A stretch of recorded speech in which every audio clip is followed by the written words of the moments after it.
Hello everyone, hotel ম্যানেজমেন্টের আজকে আমাদের টপিক হচ্ছে organisational structure of a hotel or resort. মানে হোটেল এবং রিসোর্টের সাংগঠনিক কাঠামো কি সেটা নিয়ে আজকে ভিডিওতে আমরা বিস্তারিত আলোচনা করব।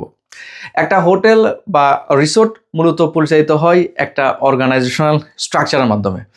অর্গানাইজেশনাল স্ট্রাকচার ডিফাইন্স করে একটা হোটেল বা রিসোর্টে প্রত্যেকটা ডিপার্টমেন্টে কে কাকে রিপোর্ট করবে এবং কার কি ডিউটিস অ্যান্ড রেসপন্সিবিলিটিস। সো চলুন জেনে নেওয়া যাক একটা হোটেল বা রিসোর্টে কিভাবে একটা অর্গানাইজেশনাল স্ট্রাকচার কাজ করে থাকে।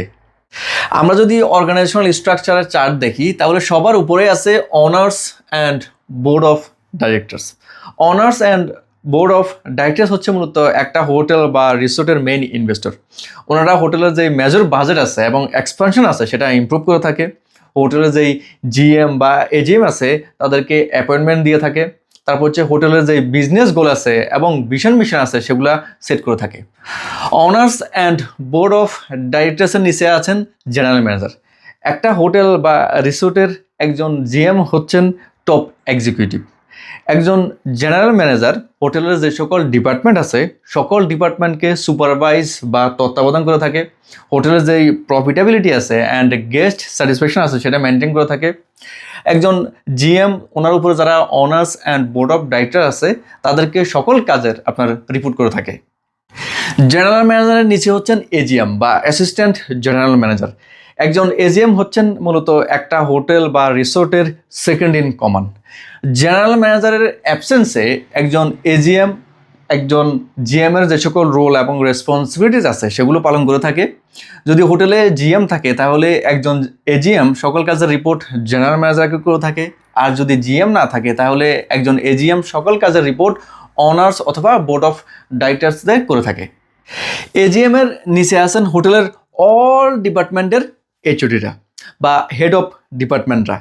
একজন এইচওডির মূল কাজে হচ্ছে প্রতিটা ডিপার্টমেন্টের day to day operation maintain করা, সার্ভিস স্ট্যান্ডার্ড মেনটেন করা, তারপর হচ্ছে গেস্ট স্যাটিসফ্যাকশন বা হোটেলের যে ওভারঅল অপারেশনাল এফিসিয়েন্সি আছে সেটাকে ম্যানেজ করা।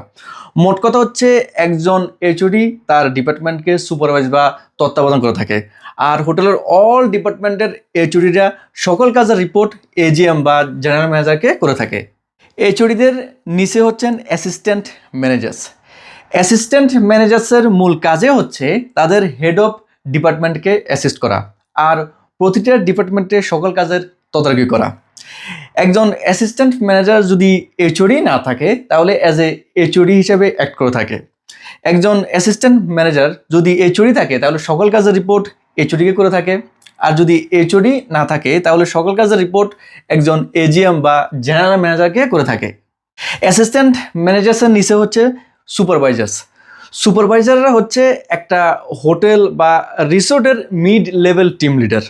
প্রতিটা ডিপার্টমেন্টের সুপারভাইজারদের মূল কাজে হচ্ছে যে ডিপার্টমেন্টের লাইন এমপ্লয়ি আছে বা লাইন স্টাফ আছে তারা প্রপারলি কাজ করা কিনা সেটা মেকশিওর করা, তারপর হচ্ছে শিফট ম্যানেজ করা, তারপর হচ্ছে গেস্ট ইস্যু সলভ করা, তারপর লাইন এমপ্লয়িজদেরকে ট্রেনিং অথবা গাইডেন্স দেওয়া।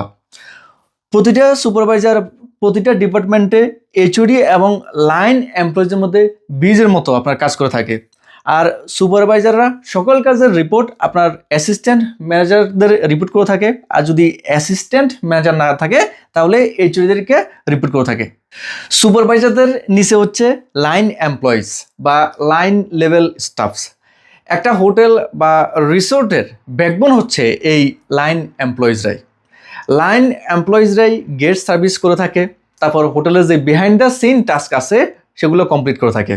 মোট কথা একটা হোটেলের ক্লিনেস থেকে শুরু করে আপনার হোটেলের রেপুটেশন আপহোল্ড করতে এই লাইন লেভেল এমপ্লয়িজরাই কাজ করে থাকে। আর লাইন লেভেল এমপ্লয়িজরা সকল কাজের রিপোর্ট তাদের যে সুপারভাইজার আছে তাদেরকে করে থাকে। সো এই ছিল মূলত একটা 3 স্টার 4 স্টার বা 5 স্টার হোটেল বা রিসোর্টের top to bottom organisational structure. I hope আপনি এখন বুঝতে পারছেন যে একটা হোটেল বা রিসোর্টের জেনারেল ম্যানেজার থেকে শুরু করে লাইন লেভেল এমপ্লয়িজরা সবাই মিলে একসাথে কাজ করে একটা হোটেলের সাকসেসফুল স্টোরি ক্রিয়েট করে। That's all about today. Thank you so much for learning.